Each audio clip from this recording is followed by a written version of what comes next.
Hey, you! Do you like bugs? You do? Great! Wanna fuck one? Outstanding! Just come on over to From Software's Bug Fucker Emporium and pick your poison. We have Quailag, the Chaos Witch to satiate all your masochistic desires. Najka, if you're into that swinger shit, hello.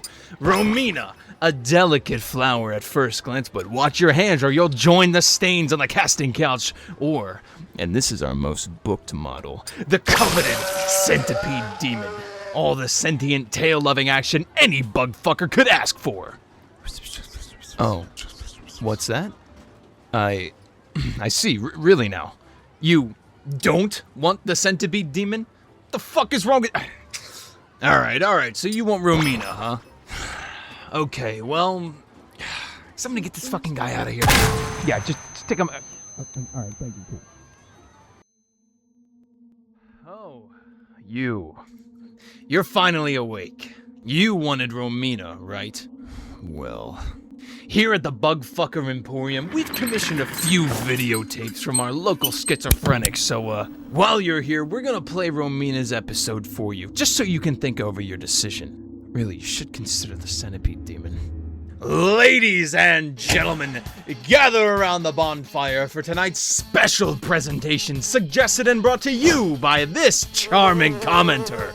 On this very special night, our lovely compatriots over at From Software's Bug Fucker Emporium have scheduled you fine folks an educational motion picture.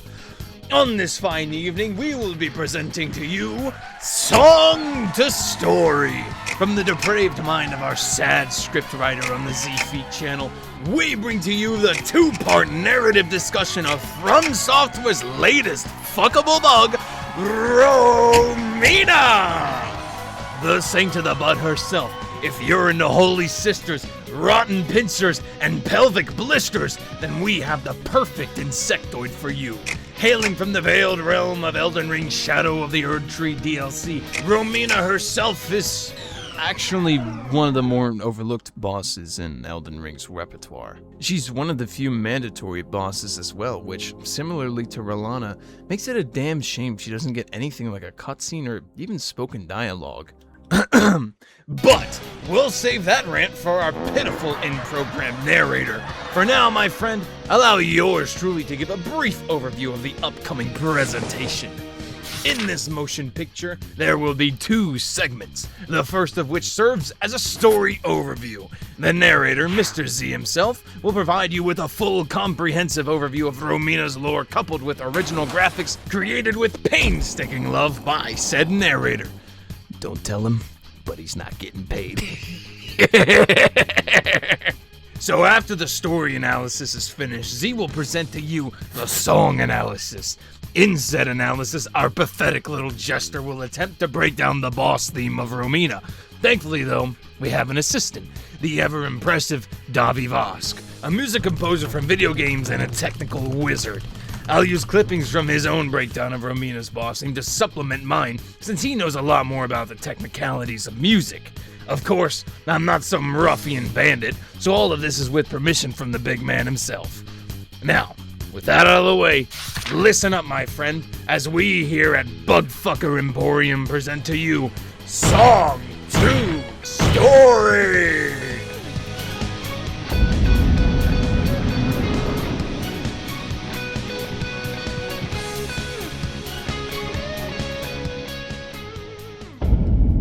God, that hurt my throat.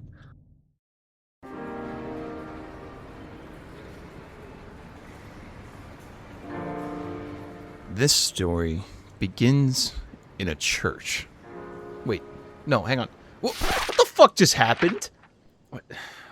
Bugfucker Emporium. Hey, who paid for this? This is a disgusting blemish on the good name of my channel. I have been informed of some external changes for this episode. Something about a new external broadcasting network. Whatever. Hey, well, at least they're paying me a grand total of... Oh, fuck all. Lovely. Well, I guess let me say a few things now that my intro was ruined and I'm so graciously on the air. For one, Romina isn't exactly a fleshed out character. She's pretty obscure, and I'll go as far as to say nearly ignored by From Software. As the broadcasters said, she didn't so much as receive custom voice lines, let alone anything like her own cutscene. She interacts with the Tarnish as much as, say, the Tree Sentinels. That, coupled with her sparse lore, might make this episode a bit more speculative than previous episodes. Romina isn't some big final boss character, but that doesn't make her any less valuable to analyze. And, with all that out of the way, and since the broadcasting company rudely forgot, thank you very much for watching, and I hope you enjoyed today's presentation. But now, let's not waste any more time, so, where was I?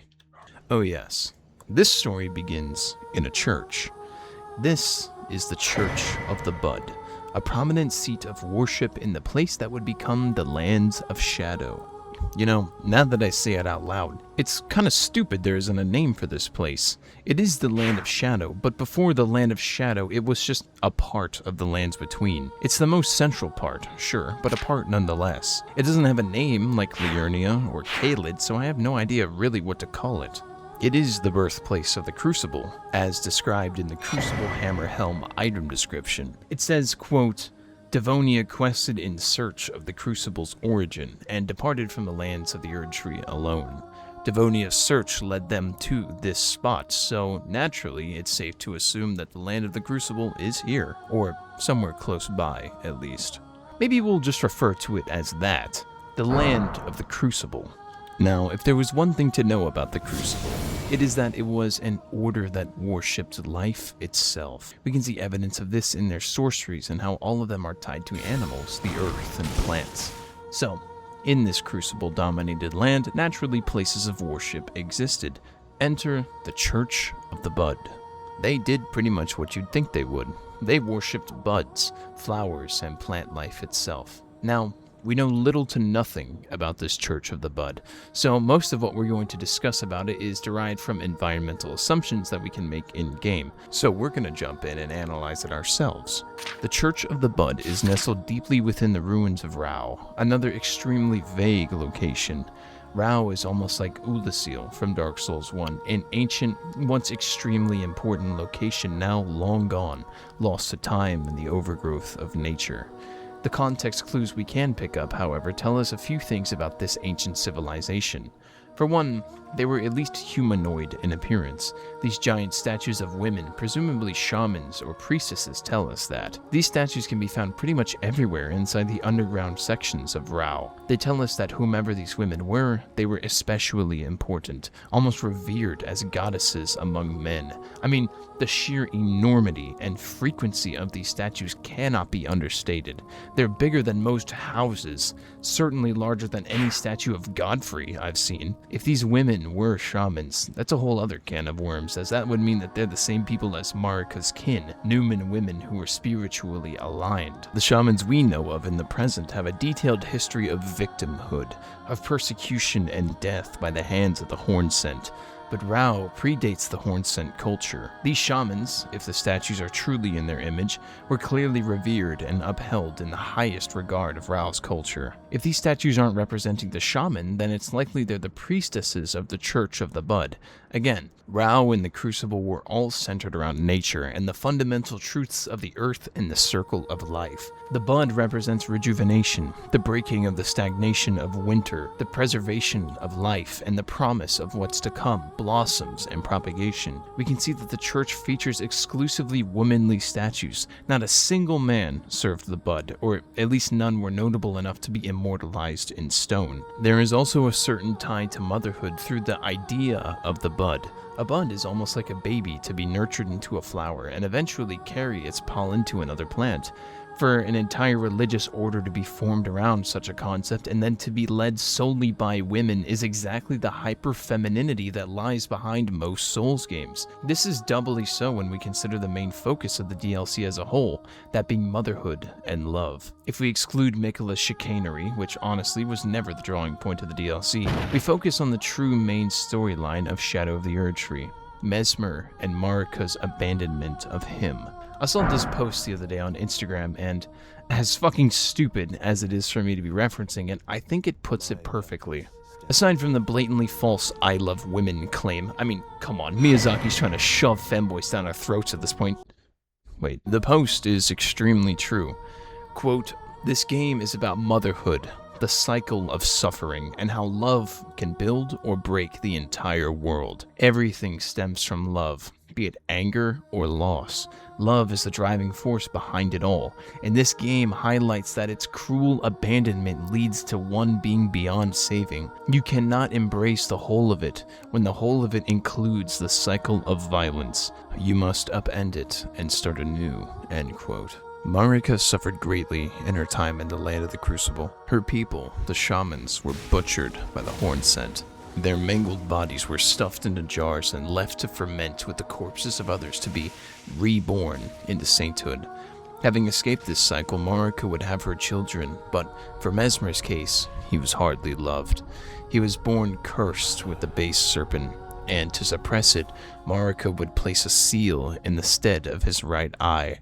Now, we could dive into the symbolism of that, the ever-present, watchful and domineering eye of Marika hovering over Mesmer's life, but I'm already way off track. Marika would use Mesmer. He was a tool to her, a tool to enact her revenge on the horn scent. This revenge would do nothing but destroy. It would destroy the horn scent, destroy Mesmer, and destroy the land of the Crucible. There is no motherly love from Marika to Mesmer, and that is why he is lost in himself. He didn't want to destroy, evidenced by the fact that he did everything he could to preserve the culture he was tasked to erase. He was just a boy who wanted the love of his mom, and that terrible cycle of violence got in the way of that love, and thus the whole of it could not be embraced.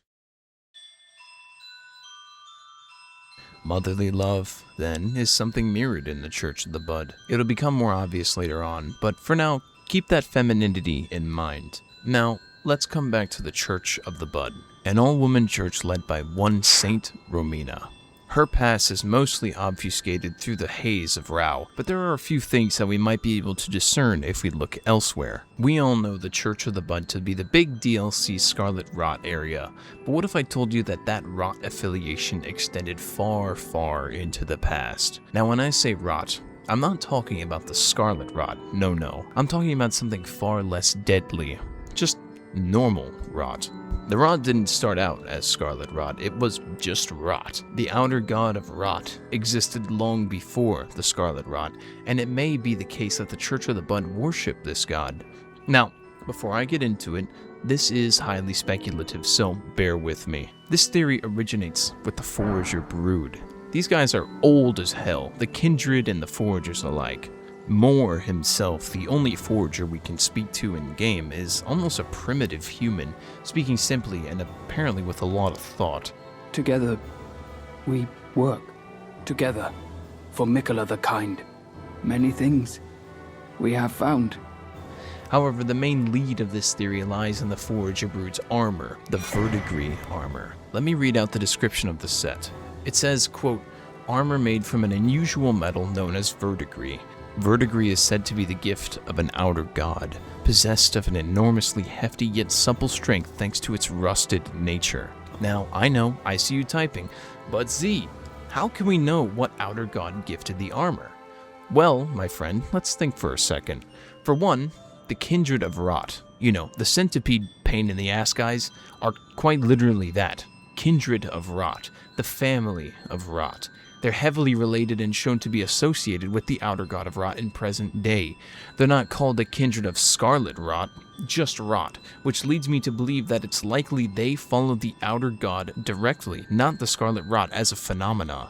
Editor's note, while most references we have to the kindred of rot in-game actually do connect them heavily to the scarlet rot, it's likely that Rao is so old and the land of shadow is so repressed that all modern understanding of these guys stems back to the scarlet rot. Either way, there's no real way to be certain, but for the sake of the narrative and my own personal beliefs, we're gonna say that these guys extend past the scarlet rot. Anyways, back to it. You see, my friend, the biggest hint to all of this is the name of the armor set. Verdigris.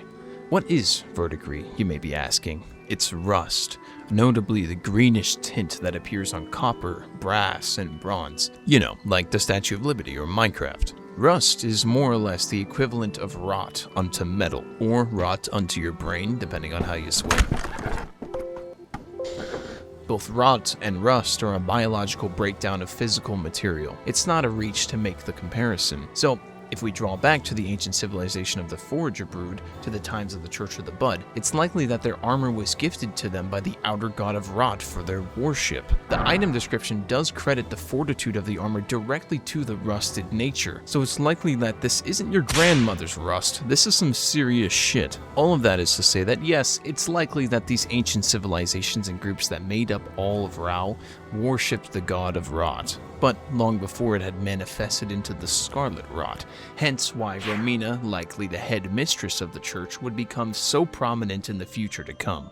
She likely served as the head of the church, since her title officially is saint, and saints are often poised to guide churches through their beliefs. It's likely that she was the medium of the kindred of Rot, the sisters of the church, and the Forager Brood to the outer god of Rot, the bridge between the physical and the godly.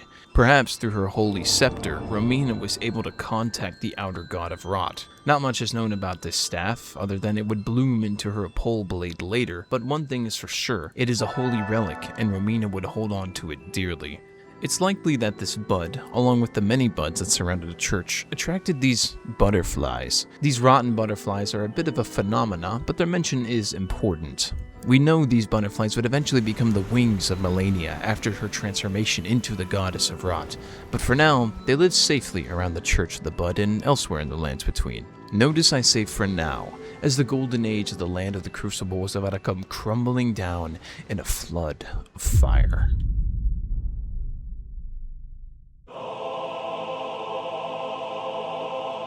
You see, that tirade I went on about motherhood earlier wasn't completely pointless. The hole that Marika would drop Mesmer into was the land of the Crucible. She would give him one purpose, to burn the Horn-Sent civilization to the ground. And so, Mesmer, the loyal son wanting to do right by his mother, followed her command willingly.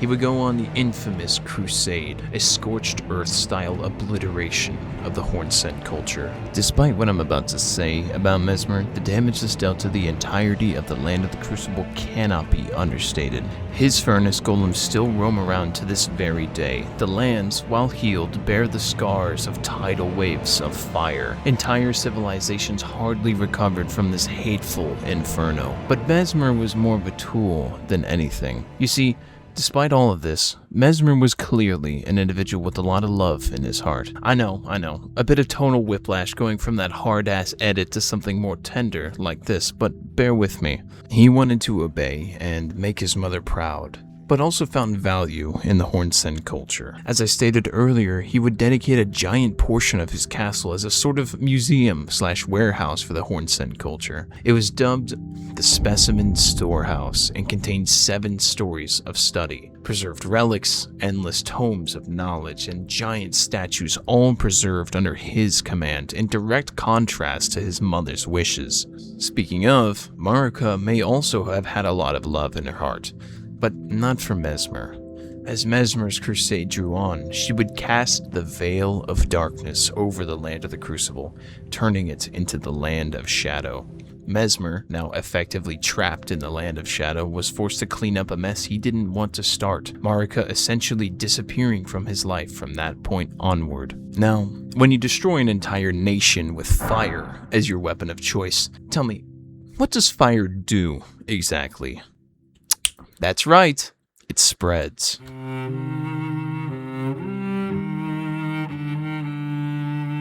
I think you can assume where this is going.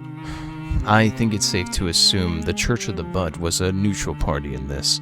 If their headmistresses were actually shamans, then they might have even been at odds with the Hornsent, probably not too fond of them butchering and mutilating their sisters for the mere sin of their existence. But whether or not they were affiliated with the Hornsent didn't matter, as the church too was caught up in the flames. We can see for a single shot in the DLC that right there, that's Romina, the Saint of the Bud. She's seen cradling her holy scepter as the world burns down around her. Romina, a figurative mother to many, cradling her baby, the Bud, as another mother's baby destroys her world under the guise of love. The circle of violence taints this sacred force, and love's embrace is shattered under it. It is unknown how Romina survived, or if any other sisters did as well, but she did. Now, I want you to think about what happens after fires like this in real life. After a forest is burned down and the ash settles, what comes next? Forest fires, in a long-term way, can actually be beneficial for forests. The ash, which is essentially just shredded trees, acts as a fertilizer. The broken down organic material fertilizes new life in some beautiful cycle. The same then happens to the church. In the ashes of the Bud, new life rises, a life to prevent something like this from ever happening again. It's said in Romina's remembrance item description that, quote, after the church was burned to the ground, Romina discovered a twisted divine element, which she weaved into the baleful scarlet rot. Notice that word, baleful. It's defined as a synonym for hateful, threatening, or destructive. This implies a few things. One, it's a soft confirmation that the rot was previously something other than the scarlet rot. If it is woven into the scarlet rot, it had to be something different, something more tame than the scarlet iteration. Second, Romina was seen as worthy enough to do this by the outer god of rot. Either that, or she's just her. She had the capability as a priestess to weave the rot itself, and in doing so, everything changed.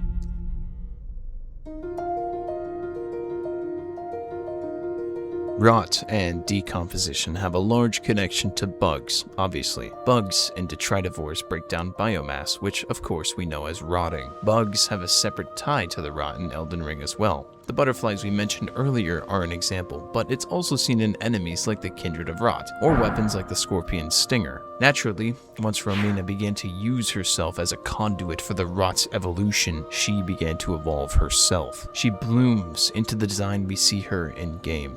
And let me say, this is one of my favorite boss designs in all of Elden Ring. She becomes this beautifully horrific chimera, one part centipede, one part scorpion, both coming together and twisting into what remains of her human body. Her priestess shawl now falls around her shoulders, fleshy, almost fungus-like. It makes sense, fungus being a large family of mostly detritivores. It's just another facet of rot. Around her back, she's sprouted 4 insectoid wings, a clear tie to the rotten butterflies that had lost their home in the fire, now becoming a literal part of Romina. From the neck up, her face is now a literal blooming flower, a bud that has come to bloom with her transformation. It's such an in-your-face design choice once you notice it. Romina herself, her head, her face, the semblance of her humanity is surrounded by the bud. She's more than the Saint of the Bud. She is the Bud. On top of this, her scepter has bloomed with her, now unfurling into a deadly, rot-dripping pole blade. The description of the weapon says that, quote, once in the crumbling, burning church, Romina held the Bud in speechless silence. The Bud would become her blade, end quote. We can actually see this moment the item description references in the one animated scene that Romina is in, and that's the trailer we mentioned earlier in the DLC. In this burning scene, we see Mesmer and his armies, and then there she is. That's Romina, cradling her bud as it unfurled into her pole blade.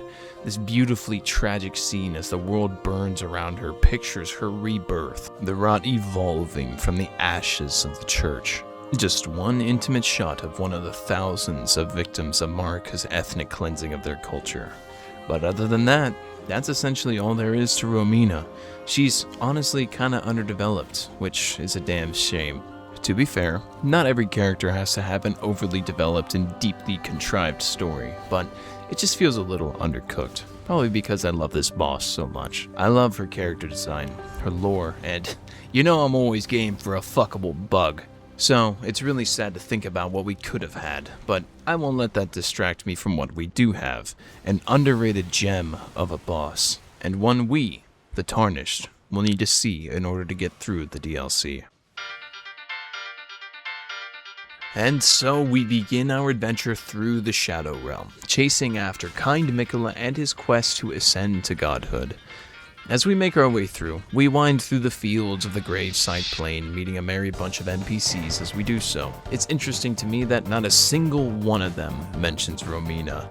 Everyone's focused on Miquella, even Sir Moore, a member of the Forager Brood who even wears the verdigris armor we spoke of earlier, clearly an old associate of the Church of the Bud, never mentions her. Instead sing, "Together for Miquella the Kind, many things we have found." It's just crazy to me that some of these side bosses like Bale or Metter have entire NPCs and quest lines dedicated to them, but bosses like Romina or Vallana have nothing but a location and a silent fight.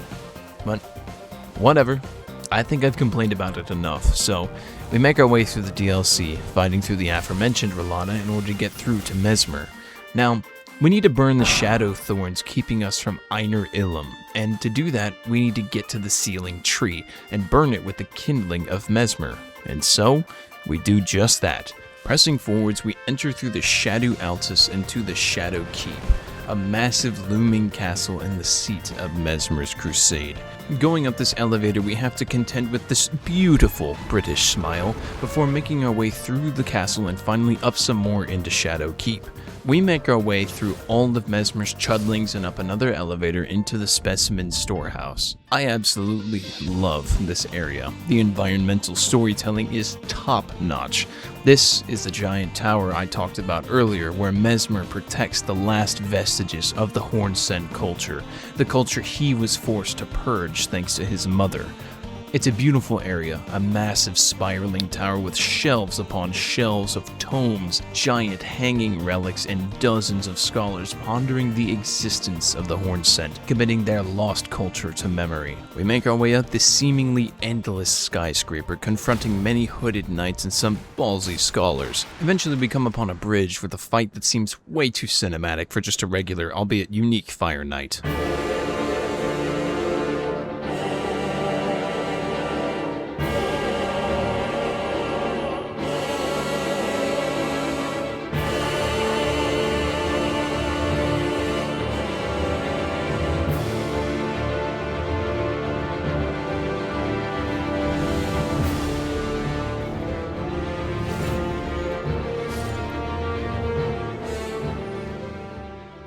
Coming out victorious, we can ascend the final staircase of Shadowkeep and confront the poor soul at the top.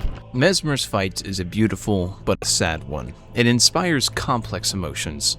Yeah, Mesmer is a mass murderer, a global terrorist, but also merely a tool for a greater evil, a son manipulated and led on a string by his mother. It's a tragic tale. That much is common in the Souls franchise, but an evil nonetheless, and one that we must overcome.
a curse upon thee.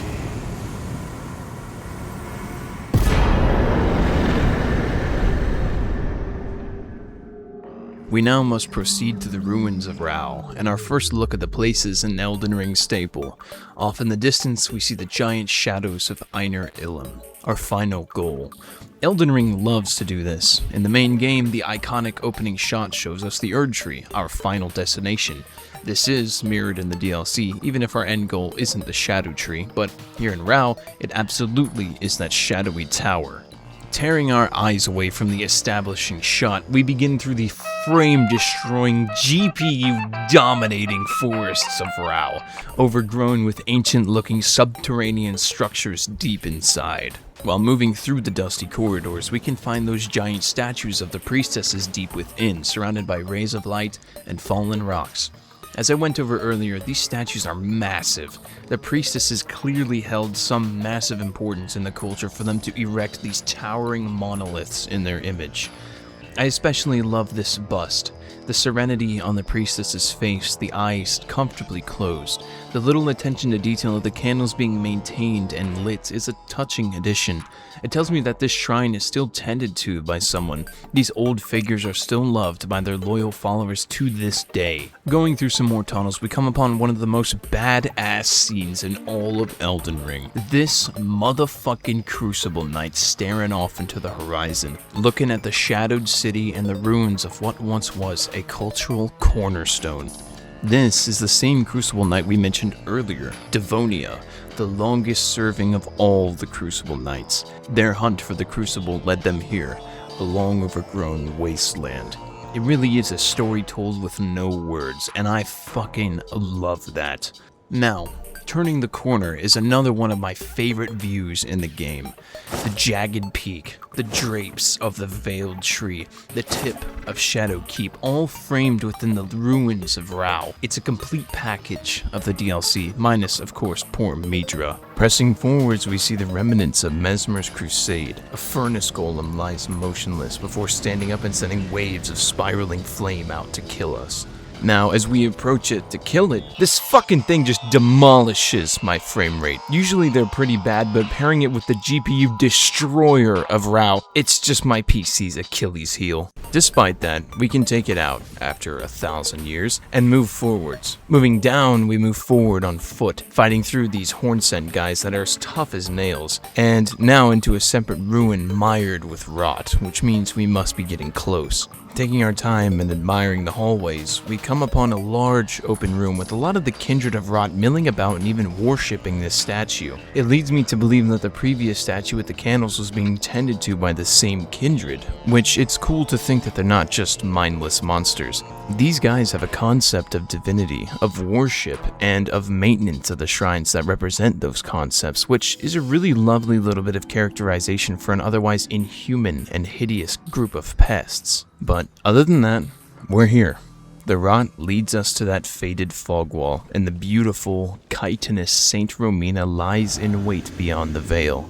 We enter the pained world of Romina, the rotting corpse of the courtyard of the church serving as her boss arena. She sits contemplating her agony, the destruction of her way of life all those years ago, the pain swirling around her, the rubble of the church serving as a constant reminder of that pain. As we enter, she turns to face us, and that horror resurfaces, and nothing better portrays this horror, this heavenly burden, than her boss theme.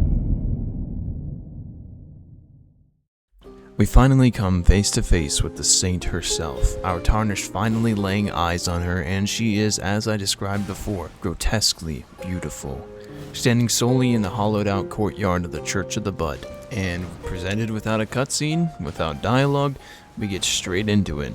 I know I already stressed how much of a shame it is that Romina feels so neglected even though she's incredibly important, and not to mention one of the few mandatory bosses. Her fight is a spectacle, however, doing her fantastic justice. Her pole blade, once her bud, now flourished into a deadly weapon, is swung with beautiful sweeping arcs. Every bit of her new anatomy is used. Her scorpion stinger slams down onto the ground, her centipede forefront weaving in giant strokes. Everything works in tandem to keep us from getting through. And that attack where she flies up and shows us her deadly hidden stinger, and that flash of light signaling when she's gonna come down. Ugh, it's so cool. And of course, the pièce de résistance, her phase 2 transition attack, her arms outstretched as to summon all of her little children to the field, and they heed her call, swarming the church and detonating with scarlet rot. Hey, editing Z again. Actually, late into production I found Romina's singular line of dialogue, but it was cut from the game, and it seems to be a line signaling this attack. She says, "Children of the tower, butterflies take wing." Now, I have no idea why she calls out to the children of the tower. Maybe she's referring to Bellarat since it is the tower settlement, and her reference to the children may just be a bigger reference to the victims altogether, which we know her butterflies to outwardly be. But genuinely, I have no idea what this means. Yeah, it's cut for a reason, and maybe there was some more to Romina before the DLC fully came out, but as it stands, this is a complete mystery. But definitely one I wanted to bring up. Now, back to the attack. This move is fucking incredible, a serious masterpiece in spectacle, and it's on theme with a lot of the big attacks in the DLC. Midra's bomb, Bale's flyby, R'Lana's twin moons, I could go on. Overall, I think this fight is an underrated gem. It isn't too hard, she doesn't hit as hard as a lot of the other bosses, and her move pool can feel pretty shallow when compared to someone like Mesmer or Promise Consort, but comparison is the thief of joy, and this boss really left a big impression on me, especially after playing through the Souls trilogy and learning about Quelaag and Najka, and the Centipede Demon, of course. But that's enough fucking around. It's time, my friends, to see just how this beautiful story of loss and pain is translated into music, and damn, is it a good one. So strap in, get your coffee, and sit back as we go through the Saint of the Bud.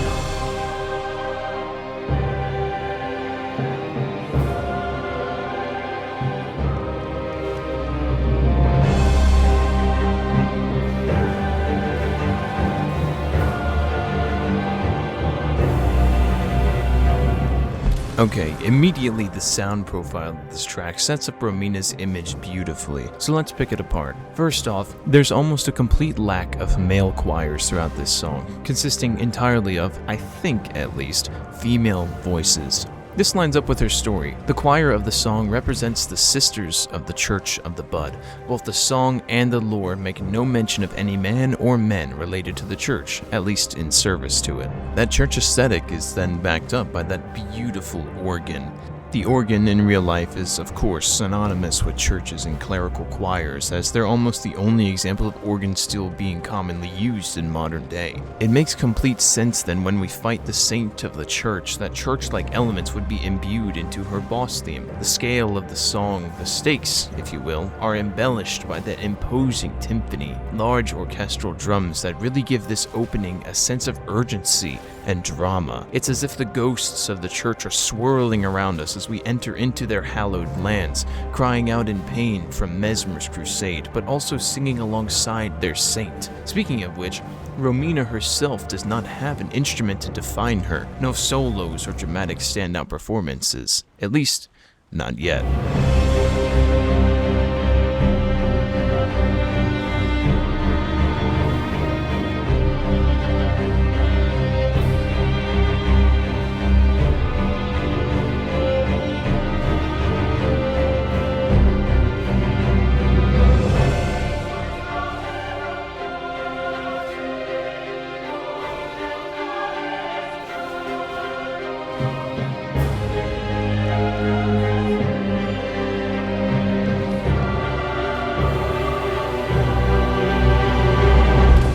It seems I spoke too soon, as in this segment we are introduced to Romina's solo instrument, her voice in the mix, and it is this lonely, tragic viola.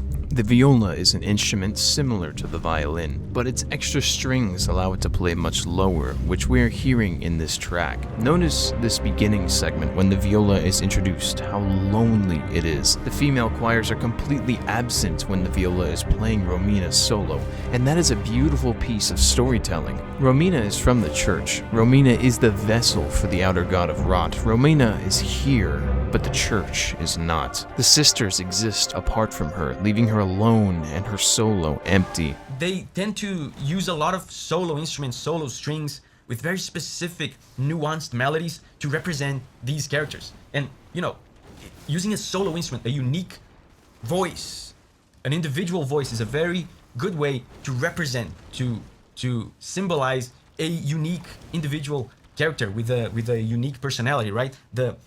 You can have a lot more nuance, a lot more emotion when you use a solo instrument, a lot more humanity when you use a solo instrument as opposed to when you use a full string section, for example. Now the viola is backed by some rhythmic lower strings, likely cellos. My first thought is that this represents us, the Tarnished, as usually in Elden Ring's music, the player is represented in some way. But upon further inspection, I think this is actually the remnants of Messmer's soldiers. The way the cellos are so rhythmic, unchanging throughout this beginning segment, almost is like the droning and repetitive marching of an army. It keeps the pace, it holds the tempo, it forces the floaty, ghostly choirs and haunting solo of Romina to stay grounded in reality. In the second half of this segment, the ghosts of the sisters return, but Romina's voice goes quiet. The viola now replaced by a pair of swirling strings as the cellos are replaced with violins. The track swells and swells until...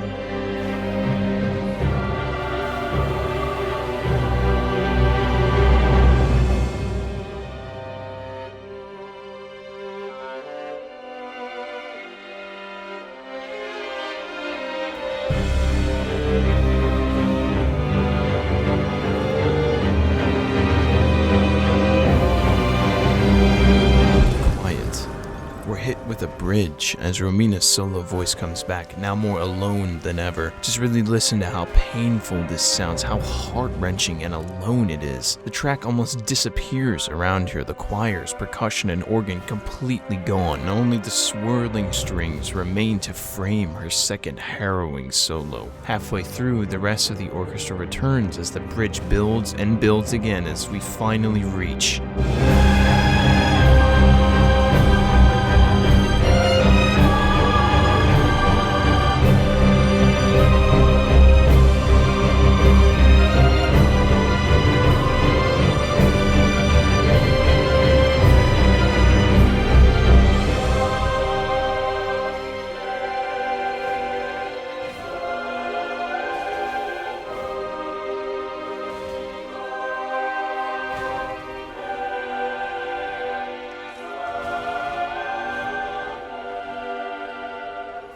God, this part always gives me chills. As I'm writing this, my body is shaking off the goosebumps. Anyways, this crescendo is fucking beautiful. We finally get Romina singing alongside her sisters, and it's just absolutely soul-crushing. The tragedy, the drama, the victims of this story are all crying out in unison. It's easy to forget, but these people, these voices were burned alive. Their entire civilization was ripped out from under them, and they weren't even the intended victims. They were caught up in the crossfire of an ethnic cleansing that had nothing to do with them. You can just hear that pain, that raw emotion as everything comes together. The introduction of symbols in the background really hyping up the horror as well, as even going as far as giving me the idea of swords clashing on the battlefields, the Hornsent and Messmer's men fighting for their lives and right to exist in turn bathing the entirety of the Church of the Bud in flame. The song is in mourning, wallowing in pain. Just look at the structure of this chord progression. Yeah, this melody coming up. Check this out. Disturbing. Disturbing again. Very cool. Did you see how agonizing that harmony was? Disturbing chords, two different disturbing chords, and the melody on top. There was an insistence to it that sounded to me so agonizing and tragic. Then they repeat this again. There's some tragedy here, some suffering. And as the crescendo comes to an end, the choir and the viola finish their scales in a downward motion. They take steps down, their notes falling and falling, almost like embers atop of ash, until one solitary voice ends off phase 1.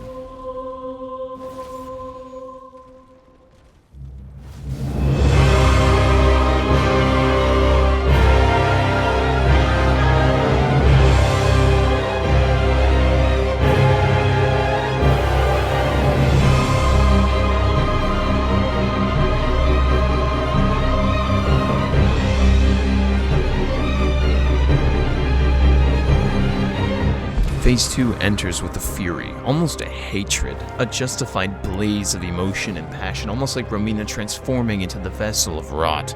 The tempo jumps up dramatically. Just notice the difference in those cellos I mentioned earlier and how much faster they are.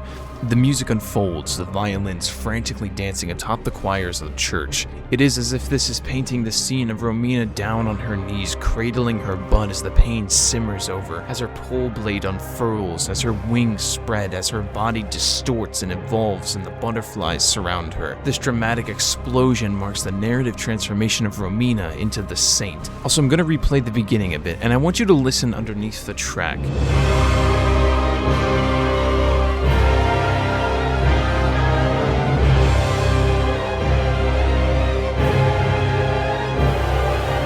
It's a bit lower on the mix, but brass has been introduced into the song. Now, why do I point this out? Well, similarly in the previous section, we can see how it's playing in that downward motion. Keep that in mind. I'll bring it up soon.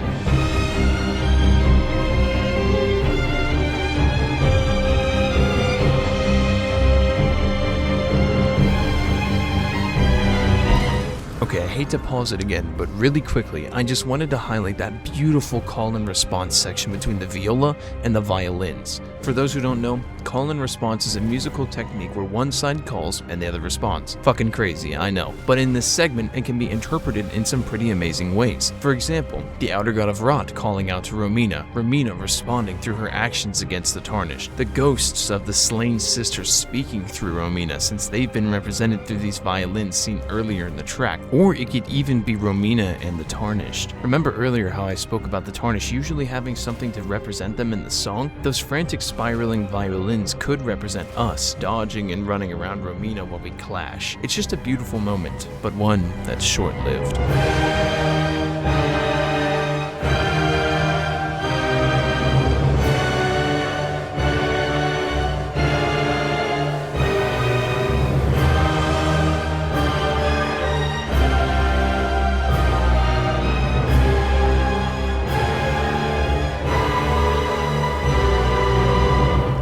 Alright, and this is why I said to keep that brass in mind, because holy shit, it comes back with a vengeance. Just listen to the sheer terror in this section. It sounds like a horror scene, but that brass has more significance than that. In fact, that brass is a main factor in a character who's directly important to the story. That brass sits center stage in Mesmer's boss theme. Give it a listen.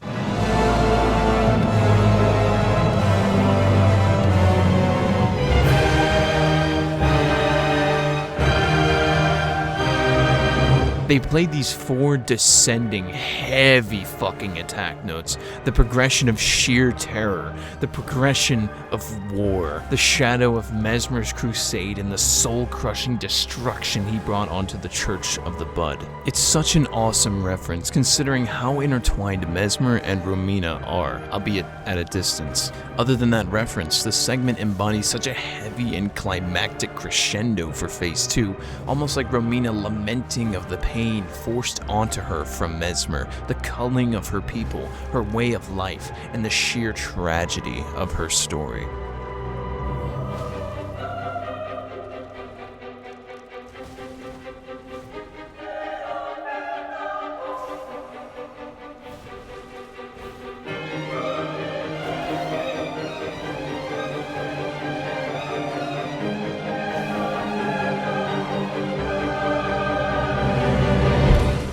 Another quiet little bridge, but actually another really cool reference, this time to Melania's theme. Melania is, of course, the one who hosts the Scarlet Rot from the base game, and one who transforms into the Goddess of Rot herself in her second phase. In that second phase, these 5 chords are spoken.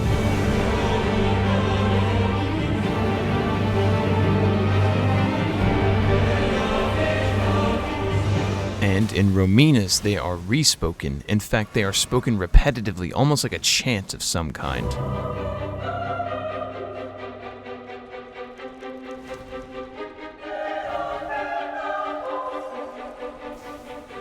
If we go chronologically, Melania's theme is actually the one to reference Romina's, and that makes a lot of sense. The Outer God of Rot taking refuge within Melania after Romina's defeat.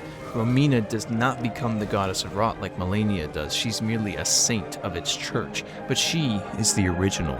We know this because Melania rejected the rot initially. The rotten butterflies ended up aimless until Romina took up the mantle to guide them home, to be their mother.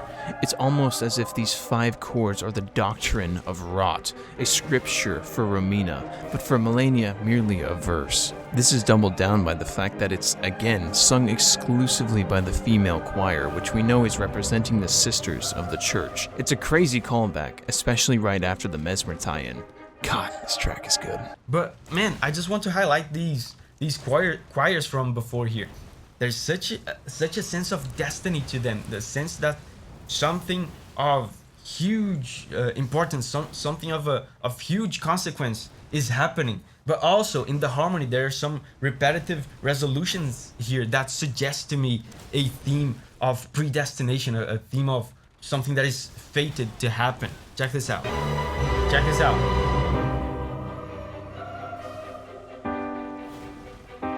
Resolution. Again. So they keep repeating this resolution pattern. Resolution means that they build tension and then they release it. And it's a very predictable pattern. Once they hit this tense chord, you know the only destiny, the only possible destiny for this harmony is to go back to the home chord that releases the tension. So there's a sense of destiny, of fate, of predestination that I get from this.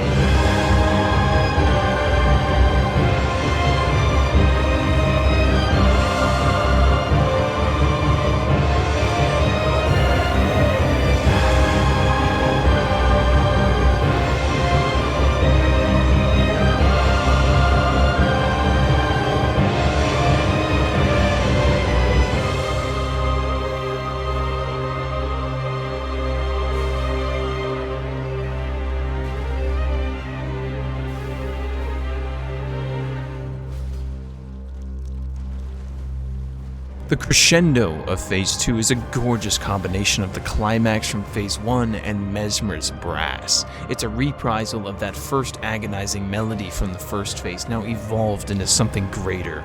Perhaps it references Romina's transformation again into a holy creature born from Mesmer's destruction like a flower, a bud, if you will, regrowing from a limb shorn from a tree. The choirs of the sisters scream out as they see their saint growing weary from battle, but Romina is reunited with them once again, that viola playing in unison with the choirs, all while the rhythmic thumping of the cellos continues to ground the pace as urgent and dangerous. Mesmer's horns blashed out in the backing track, that constant reminder of his violent purge haunting the presence of the saint and her sisters. There's a good way to describe this feeling is an unavoidable fate. And as the battle comes to a close, the agony stretching thin, we land the final strike. We close in, delivering the finishing stab through her abdomen, and with a pained scream, she reaches for her god and dies.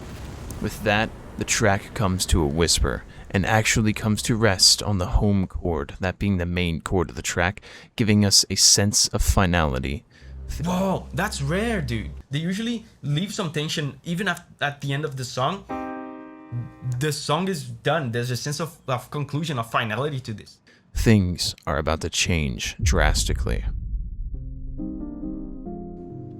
As we turn to face the now open doorway, we see our goal in the distance, the ceiling tree, a small, twisted thing wreathed in shadow. The Church of the Bud falls away behind us, the last vestiges of its culture now existing exclusively in stone. Romina was the last sister of the church. She can rest now with her fellow priestesses. As we approach the ceiling tree, we use Mesmer's kindling and burn away the shadows of Einar Ilum, and a new chapter opens as the last one falls away. Friends, thank you for joining me on... Okay, so that's Romina. What are your thoughts? Oh, you like her even more, and you're doubling down? So you don't want the centipede demon even now. All right. Honestly, kids these days, all over the suit. Take him out back and bury him. Yeah, I'll handle it, okay? Just somebody give me the phone.